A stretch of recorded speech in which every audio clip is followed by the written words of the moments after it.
What's up guys, DRJ here, and today I want to talk to you guys about the choice to use dedicated servers on PCs for Modern Warfare 3. So before I get into all those details, I wanted to define some basics. What are the popular modes of matchmaking, what is a dedicated server, how is it different from a peer-to-peer connection, and basically what is ping. So let's start off.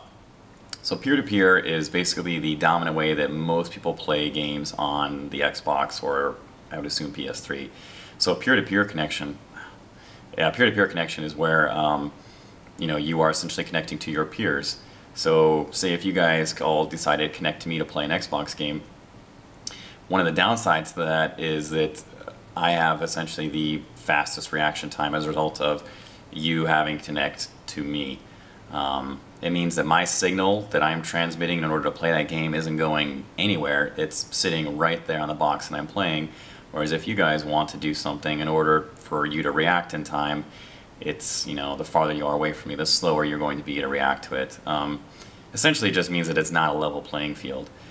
This bleeds over into essentially what is ping. Oftentimes I get that question asked quite frequently because you don't see ping on consoles. You see I think on COD4 you had 4 bars. I think, 1 bar was, or I'm sorry, 4 bars is, I don't even remember what the fuck it is. Anyway, but each bar represents a different level of ping. So ping is essentially the time it takes for your signal to go somewhere and to travel back. And the larger that number is, the longer it's taking for basically your signal to hit its destination, and therefore it's longer for you to react. So to sort of dumb this down and make some sense, if you're playing on PC and you're in a server where you have about 100 ping, you should be doing okay. 75 or below, you're doing pretty well. Anything less than 50 means that you have a very good chance at being probably one of the best in the server. And you very, very, very rarely see somebody connect with a ping of less than, say, 25, because it means that essentially the server is sitting right next to their house, and that often is not the case. And why that is so deadly and people have pings that are that small is because their reaction times are so much faster than you are ever capable of being, which is exactly why host advantage on console is such a massive, massive advantage. The reason why dedicated servers are nice for FPS games specifically is a couple reasons. Number one, it takes that, we'll just talk about the ping issues. Basically because everybody's on a level playing field. So if I'm connecting to a central server, everybody who's closer to that server will have better pings, but at the same time, there is no one person that has this essentially omnipotent deity status of having, their computer being the host that's playing the game.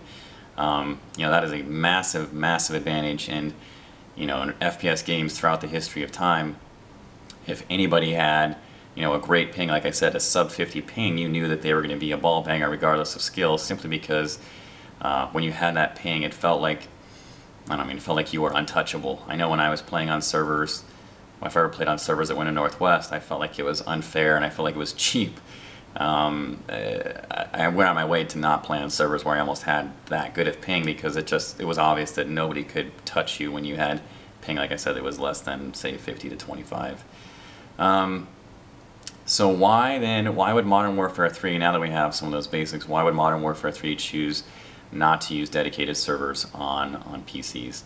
And I guess I need to clarify this a little bit too, because they are using dedicated servers, but the dedicated servers are not available for ranked play.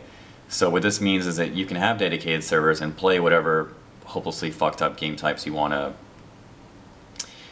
create, but you won't be ranking up with them, and when you go and play a public game and engage in that matchmaking, none of these stats or anything like that that you've managed to unlock or play with on unranked servers will be carrying over. So, like I said, they have dedicated servers, but it's not available for ranked play. So they have dedicated unranked servers, and then they have the peer-to-peer available for ranked. So what this means, why I'm a fan of this, is because it means that the PC experience will be very, very similar to the Xbox experience, and it means that if we have access to the same game types, aka like things like ground war and then just normal domination, whatever, then we'll be playing with the same amount of players. And one of the things that was so frustrating in COD4 is it's like comparing apples to oranges. You can't do it because the same domination mode is played 1,000 different ways on PC once you let people start messing around with dedicated server settings. And to me, you know, having one person in there having host, you know, using peer-to-peer and having one person that has host advantage is, like I just said, it's an advantage. And that is the downside of doing that, but the upside is having the stability and the common, essentially, game types. The huge monumental downside to dedicated servers having ranked game modes available on PC is that people go friggin' bananas with them, and then they create servers that are running every possible option you can imagine. One of the things that I have commonly bitched about in my COD games is my frustration I have at being simply unable to play on any domination server anywhere in the entire United States, because if you want to play any game type, they're nearly all running hardcore. And I think, as Bruce pointed out to me last night, I think the Galil silenced on hardcore is a one-shot kill from any range. If the guns are, I mean, the guns kill fast enough as it is. Playing hardcore and all things like that, it's like playing James Bond License to Kill. I don't want to say there's not a lot of skill involved, but there's not a lot of skill involved. I mean, it's how is there skill involved? Anyway, I don't even not even get into that. That's not the point of this video. But anyway, so people actually on the PC are just absolutely furious about this. Game Informer, the website that I commonly refer to in my blog, has linked something talking about a petition. There's 65,000 people that have signed it saying that they're going to remove their pre-orders and they're not going to play on the PC because they want all the fucked up chaos that bringing dedicated servers to PC holds. You know, the website, The Escapist, I think his exact words were, PC players wanting to level up are going to have to choose between experience points and a superior playing experience.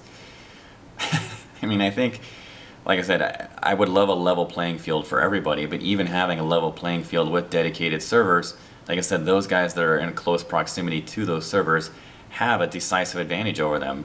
Like, when you're playing with dedicated servers, there is no point in time where dudes on the West Coast are going to be playing over on the East Coast. Like, that's not going to be happening, because the guys on the East Coast playing on East Coast servers would have such a massive advantage over them that it doesn't matter how great the players are on the West Coast, they would just be getting brutalized because they simply can't pull the trigger in time.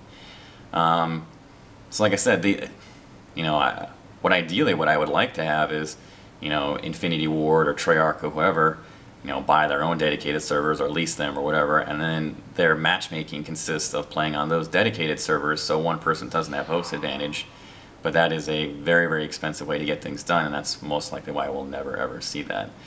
You know, so overall, like I said, yeah, I think the pros of peer-to-peer matchmaking severely outweigh the cons.